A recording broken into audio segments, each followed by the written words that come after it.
దివంగత కాపు నాయకుడు కాంగ్రెస్ మాజీ ఎమ్మెల్యే వంగవీటి మోహనరంగ వర్ధంతి సందర్భంగా ఆయనకు పలువురు నివాళులర్పిస్తున్నారు. ఇందులో ఆయన కుమారుడు వంగవీటి రాధ, కుమార్తె వంగవీటి ఆశాకిరణ్ తో పాటు పలు రాజకీయ పార్టీల నేతలు, అభిమానులు ఉన్నారు. వాడవాడలా ఉన్న రంగా విగ్రహాలకు పూలమాలలు వేసి వీరు వర్ధంతి కార్యక్రమాల్లో పాల్గొంటున్నారు.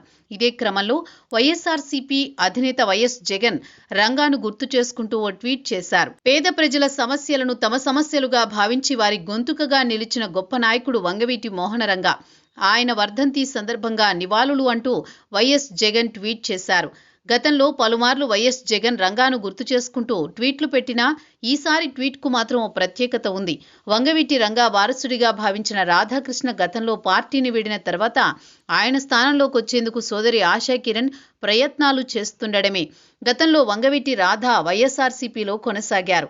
2019 ఎన్నికల సమయంలో విజయవాడ తూర్పు లేదా బందరు పార్లమెంటు స్థానంలో పోటీ చేయాలని జగన్ ఆయనకు ఆప్షన్ ఇచ్చారు.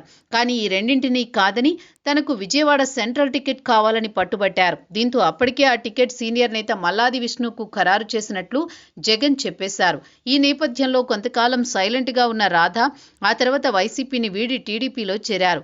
పార్టీలోనూ పదవులు ఇస్తారని భావించినా ఆయనకు ఏదీ దక్కలేదు. ఆ సమయంలో ఆయన సోదరి ఆశాకిరణ్ ఎంట్రీ ఇచ్చారు. తాజాగా వంగవీటి ఆశాకిరణ్ రాజకీయాల్లో యాక్టివ్ అయ్యారు. అయితే ఏ పార్టీలో చేరబోనని బహిరంగంగానే చెప్తున్నప్పటికీ తెర వెనుక మాత్రం వైసీపీలో చేరేందుకు ప్రయత్నాలు ప్రారంభించినట్లు తెలుస్తోంది.